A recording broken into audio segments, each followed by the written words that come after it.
A gente queria primeiro lhe perguntar sobre esses 40 dias desde que foi diagnosticado que o prefeito Edmilson Rodrigues estava com Covid-19, né? Então foi dia 1º de outubro, ele foi internado pela primeira vez dia 6, né? Então, contando a partir do dia 1º de outubro, hoje temos 40 dias. Nesses 40 dias em que o senhor teve que tomar a frente nos processos administrativos, né? Conte um pouco como foi esse processo até o momento de agora. Agradecer ao Grupo Liberal pela oportunidade da entrevista também. Em relação à gestão, nós temos um planejamento.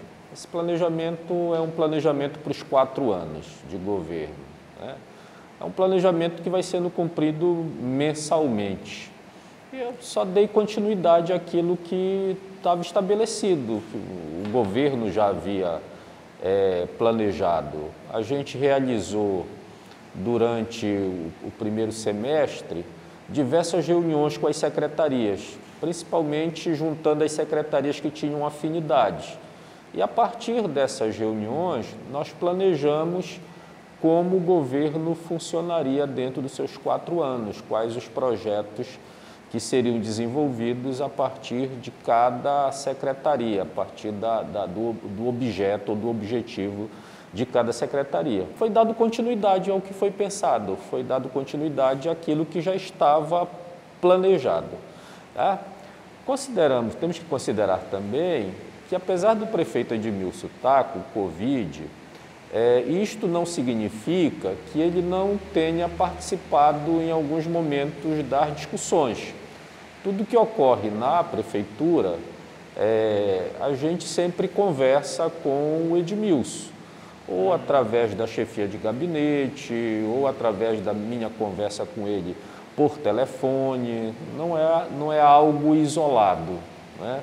Eu normalmente estou cumprindo as agendas públicas, que são aquelas agendas que realmente ele não pode participar pelo problema de saúde, não é? E até pela necessidade de afastamento social mesmo.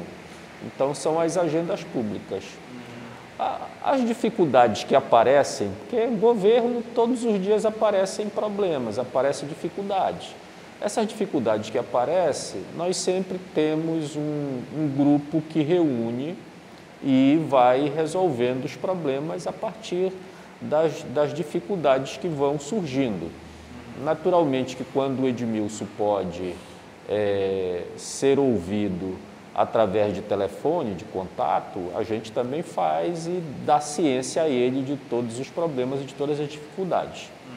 Tem alguma área específica que o Edmilson costuma ficar mais à frente e por conta da doença precisou se ausentar?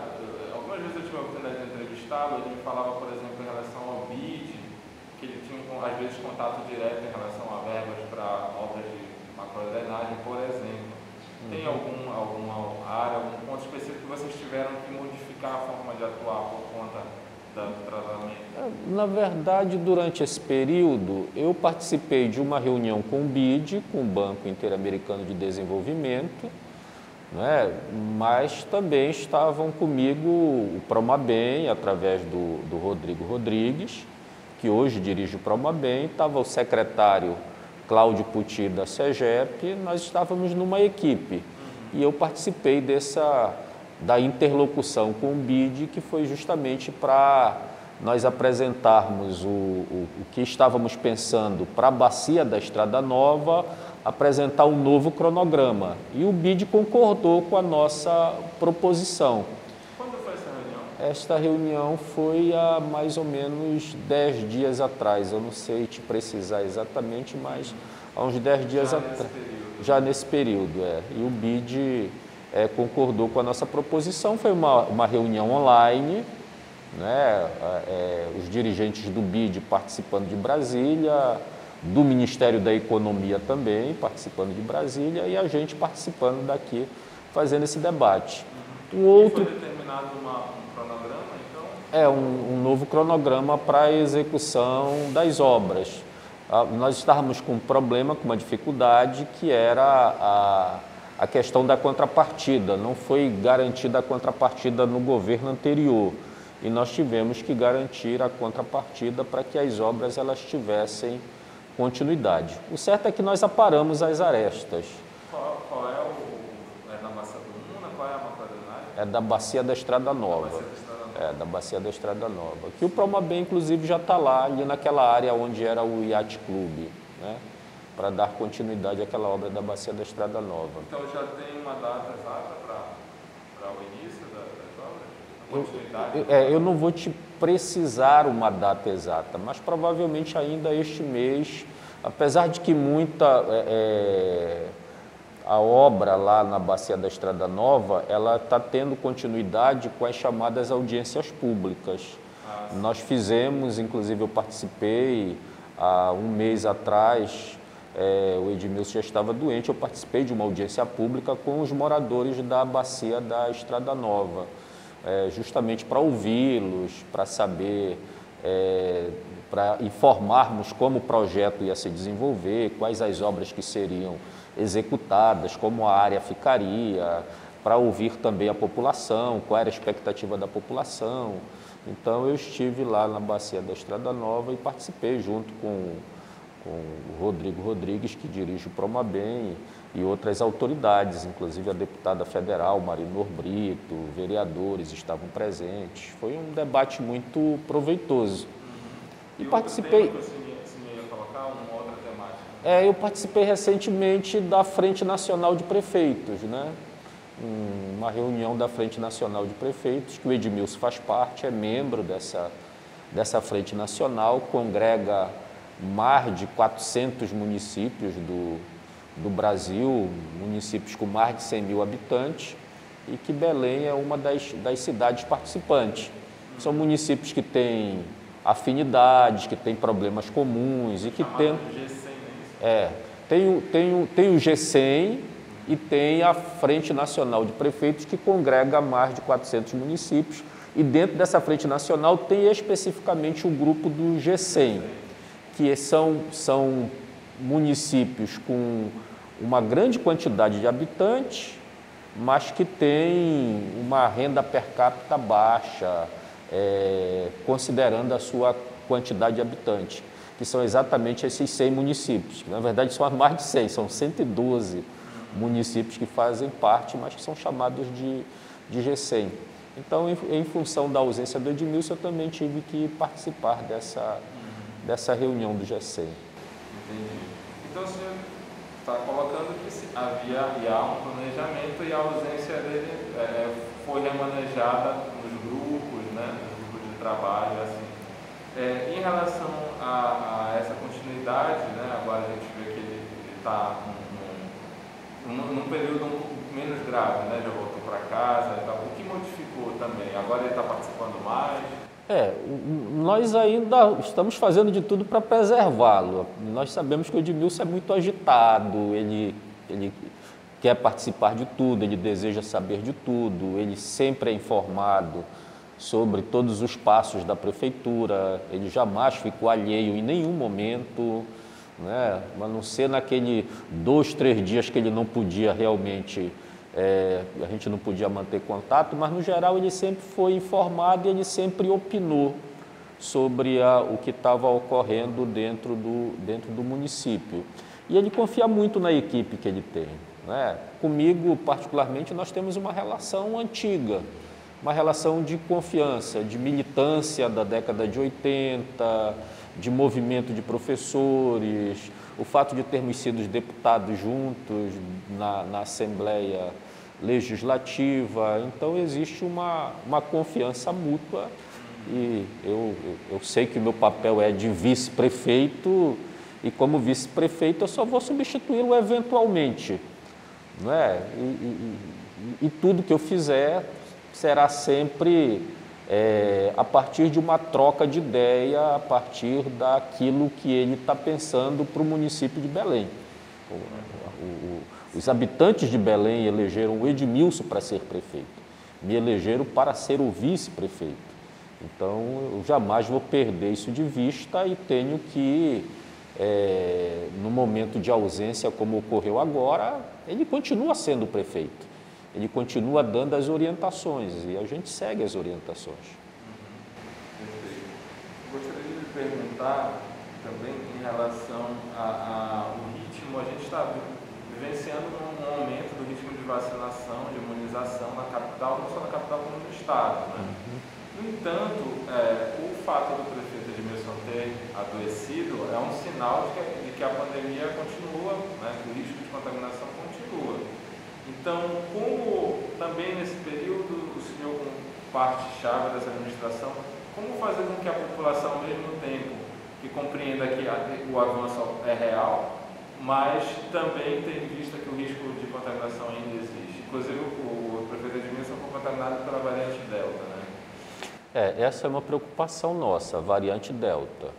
Nós sabemos que ela é mais transmissível, né? Ela consegue um contágio muito mais rápido. Foi por isso que nós ainda não entramos, a partir da orientação dos órgãos de saúde, como a SESMA, a gente ainda não discutiu a possibilidade de acabar com o uso de máscara. Para a gente, todo mundo tem que continuar usando máscara, todo mundo tem que continuar usando álcool em gel, todo mundo tem que manter distanciamento, o máximo que puder distanciamento.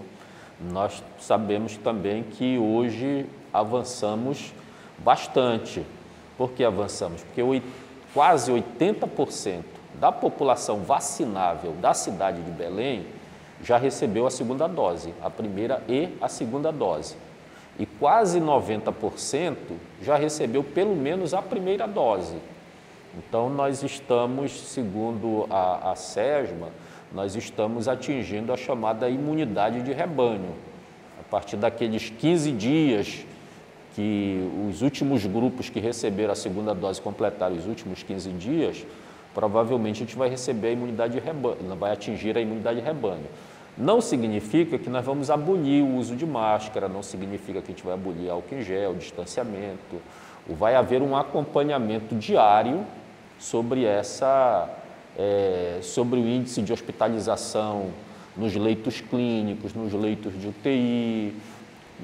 Fazendo esse acompanhamento é que nós vamos determinar algumas flexibilizações, mas por enquanto a gente não pensou na flexibilização entre o que a gente considera primordial, que é o uso de máscara, álcool em gel, distanciamento. Essas medidas continuam obrigatórias? Elas continuam obrigatórias e vamos observando diariamente para ver se algo pode ser abolido ou não, mas por enquanto continua sendo obrigatório. Uma outra medida que nós tomamos é a questão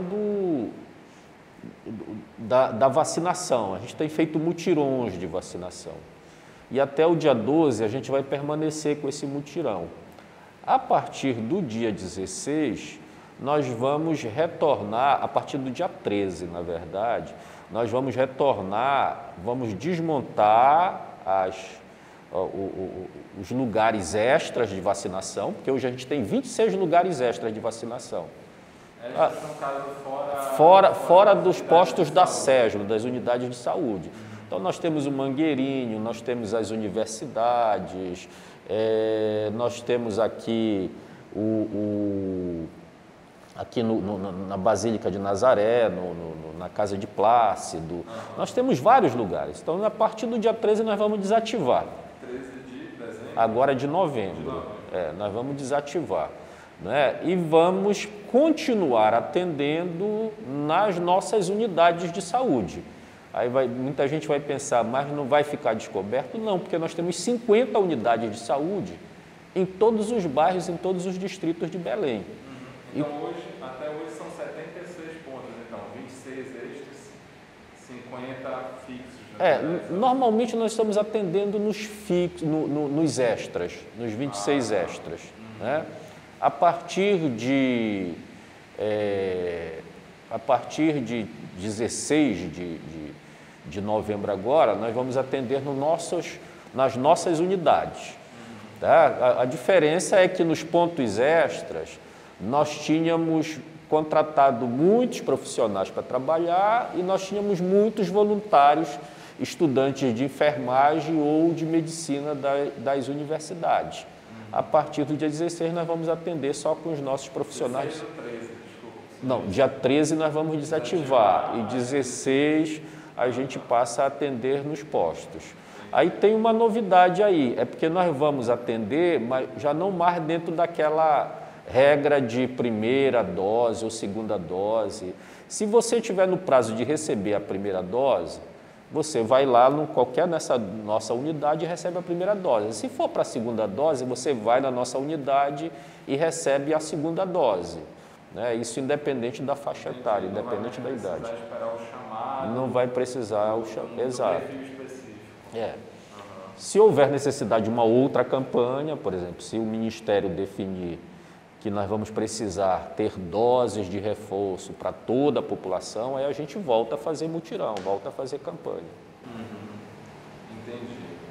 O senhor disse, prefeito, que em alguns momentos um grupo da administração se reúne em caso de algum problema, alguma temática que exige um cuidado maior da administração. Você poderia exemplificar algum momento nesses 40 dias em que isso foi necessário? Na verdade, eu até me expressei mal, não é nem em caso de algum problema. É toda semana o grupo se reúne e, na maioria das vezes, com o Edmilson participando em poucos momentos de forma por telefone, online, alguma coisa assim, e a gente traça as metas para a semana, o que é que vai acontecer na semana, se algum problema nós temos que resolver de forma mais imediata. Então, é habitual. Antes do Edmilson adoecer, isso já acontecia e continua acontecendo. Entendi. Um grupo, digamos assim, de alguns secretários, algumas pessoas mais centrais. De alguns secretários e às vezes também as secretarias, algumas secretarias elas podem mudar, não é? Dependendo do que vai acontecer naquela semana, algumas secretarias podem mudar. Tem semana que eu preciso da Secretaria de Juventude, Esporte e Lazer, mas tem semana que eu não preciso, eu preciso da Fumbel. E aí vai, então às vezes troca. Tem outras não, tem outras que elas precisam participar toda segunda-feira. A SEGEP, por exemplo, a CEFIM, essas secretarias a SEMAD, que são mais ligadas à gestão direta do prefeito, elas precisam participar de todas as reuniões. Entendi.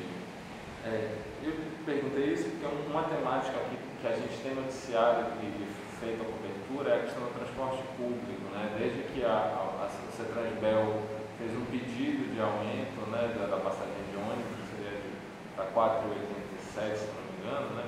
A gente tem acompanhado via imprensa essa movimentação entre o CEMOB, CETRANSBEL, já que é uma temática bem sensível para a população de Belém também. Né?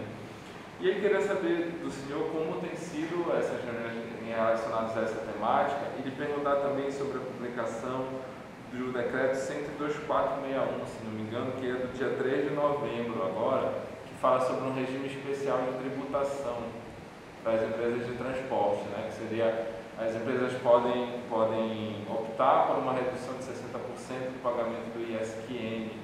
Queria saber se esse decreto, inclusive os decretos são assinados pelo prefeito Edmilson, né? Se isso já é uma movimentação da prefeitura em relação a uma certa negociação com as empresas de ônibus. O problema do transporte é até que a nossa superintendente da CEMOB, ela fez uma explanação dos problemas que o transporte público, que nós estamos enfrentando hoje no transporte público. Mas nós ainda vamos marcar uma data específica só para discutir esse problema que você levantou. A questão do decreto, a solicitação de aumento. Agora, nós sempre vamos olhar as dificuldades da nossa população, principalmente nesse período de pandemia. A gente não pode deixar de olhar, mas nós não fizemos ainda um debate sobre o problema do transporte público, dessa solicitação de aumento feito pelas empresas, né? Nós ainda vamos fazer e aí nós vamos ouvir mais atentamente o que é que a CEMOB tem a nos dizer. Ok. Então, também vai trazer um tema mais ou menos polêmico, mas provavelmente está acompanhando com o prefeito em exercício, que é a movimentação dos servidores municipais. municipais, né? Eles estão atualmente em estado de greve e deve haver uma reunião dia 25, se não me engano, de novembro, relacionada ao piso, né? Principalmente relacionado ao piso dos servidores municipais. Como o senhor tem também encarado essa questão e o grupo e a administração? Nós temos uma mesa permanente de negociação. Essa mesa permanente de negociação, ela tem conversado com os servidores, ela não tem se furtado a conversar. Nós estamos buscando alternativas para os servidores. Reconhecemos que existe uma defasagem, principalmente no salário base, que foi herdada das administrações anteriores e que nós precisamos encontrar alternativas, precisamos encontrar solução. Mas isto está sendo decidido na mesa de negociação. Os servidores estão sendo representados pelos seus sindicatos ou pelas suas associações de classe. O governo tem um grupo que está nesta mesa de negociação, coordenado pela SEMAD, e nós estamos encontrando as nossas alternativas. Mas o que foi que nós nos comprometemos com o servidor? Que, na verdade, nós pedimos ao servidor é que eles tenham paciência até o próximo ano, até porque existe um decreto federal que nos proíbe, que nos cria alguns empecilhos, algumas proibições, né? Nessa questão de oneração da administração pública municipal. Então, nós pedimos para eles, como nós já estamos em novembro, eu tenho clareza, todos nós temos, que é um assunto urgente, mas que existe uma lei aí que nos impede de fazer algumas movimentações. Mas nós temos intenção de chegar a um acordo com os servidores. Perfeito. Assim, essa experiência desses 40 dias, né, a gente sabe que o vice-prefeito ele tem papéis importantes, mas agora o senhor foi colocado numa situação especial, né, que a população aguarda com uma certa ansiedade sempre as notícias do prefeito, né, e ao mesmo tempo tem o lado da administração. Quais são as lições, os aprendizados que o senhor está tendo nessa experiência? O Liberal fez uma reportagem no período da eleição, em que ele dava visibilidade à figura do vice-prefeito. E o Liberal perguntava qual seria o papel do vice-prefeito. E eu afirmei naquela época que eu ajudaria o Edmilson naquilo que ele precisasse. A tarefa que ele me delegasse, eu executaria essa tarefa com todo prazer e eu jamais seria um empecilho ou um problema para a administração. Eu tenho experiência administrativa, primeiro pela formação, né? E segundo, porque eu já exerci outras tarefas administrativas. Eu fui secretário de Cultura do Estado, fui presidente da Fundação Cultural Tancredo Neves, fui delegado federal do Ministério do Desenvolvimento Agrário. Então, eu tenho tanto essa experiência na área legislativa quanto na área executiva. E aqui na Prefeitura de Belém, pelo fato de nós termos planejado o governo para os próximos 4 anos e que esse planejamento ele é cumprido anualmente e dividindo ele pelas semanas e pelos meses, pelo fato de nós termos um grupo que pensa a administração, o grupo de secretários que a gente reúne permanentemente, o que está acontecendo é só dar continuidade àquilo que foi pensado pelo Edmilson e pela equipe, né? Sem criar nenhum tipo de problema, sem criar nenhum tipo de empecilho, para que a gestão possa funcionar. Eu acho que se você percebeu, nesses 40 meses nós não tivemos nenhum percalço, nenhuma dificuldade. Nesses 40 dias, né? Não tivemos nenhum percalço, nenhuma dificuldade. A gestão foi sendo tocada de acordo com aquilo que foi pensado e que o próprio prefeito, em grande parte dos momentos, tem participado. Uma pergunta particular, é mais confortável ser vice-prefeito? Assim, eu sou uma figura muito tranquila. né? Então, para mim é confortável exercer qualquer tarefa que apareçam. Eu fui professor de ensino infantil, as pessoas não sabem, eu fui professor de ensino infantil, trabalhei com criança de 1ª a 4ª série. Depois eu fui professor de 5ª a 8ª série. Depois eu fui professor de estudante de ensino médio. Me destaquei como professor de cursinho pré-vestibular. E hoje eu dou aula em universidade, sou professor de universidade. Então, cada etapa da minha vida, cada tarefa que eu tenho que cumprir, eu procuro cumprir com muita dedicação, com muito respeito às pessoas. E o fato do Edmilson ser um amigo de longas datas, ser um companheiro de muitas lutas, e eu saber da sensibilidade dele para a gestão municipal, para Belém, ele é um apaixonado pela cidade. A forma de se expressar já demonstra essa paixão pela cidade. Então, eu estou muito confortável de ser vice-prefeito do Edmilson e de, neste momento, estar exercendo uma tarefa que eu tive necessidade de exercer em função do problema de saúde dele. Para a gente tentar falar um pouco de política em relação ao seu partido, o Partido dos Trabalhadores, né, que já governou a cidade como o próprio prefeito Edmilson, governou o Estado e prova que acompanha no debate nacional, vamos ter o presidente Lula como candidato ao presidente da República novamente pelo Partido dos Trabalhadores. Em relação aos municípios, o senhor como um ex-secretário de Estado, ex-deputado estadual, vice-prefeito da cidade, ou seja, uma pessoa central hoje também importante dentro do partido, como o senhor vê as movimentações do partido para esse período eleitoral de 2022 aqui no Estado? Pensando nos cargos parlamentares, principalmente, porque não teremos prefeitura, mas teremos o governo do Estado, né, cujo o Partido dos Trabalhadores faz parte do governo Helder, né, a gente sabe. Mas queria que o senhor fizesse uma análise sobre o Partido dos Trabalhadores para essa eleição de 2022. Assim, o PT querer disputar a eleição em 2022 é legítimo, como todo partido é legítimo.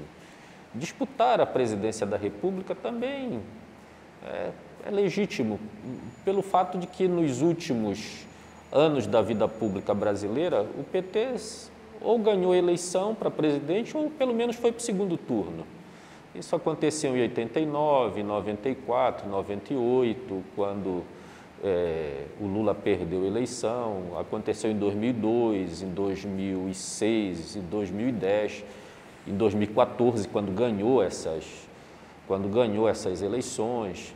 Então, é um partido que tem sempre se colocado numa condição de protagonismo nas disputas eleitorais, né? E esse protagonismo que o PT tem que se colocado, naturalmente que não pode ser desprezado. Não pode ser desprezado, e aí não é só a figura do Lula. Na eleição passada foi o Haddad que disputou, e o Haddad chegou ao segundo turno. Então, esse é um capital político. O capital político não pode ser desprezado. E, naturalmente, é legítimo que o PT queira ter candidato a presidente novamente para disputar uma eleição, principalmente nesse período difícil que nós estamos vivendo, né?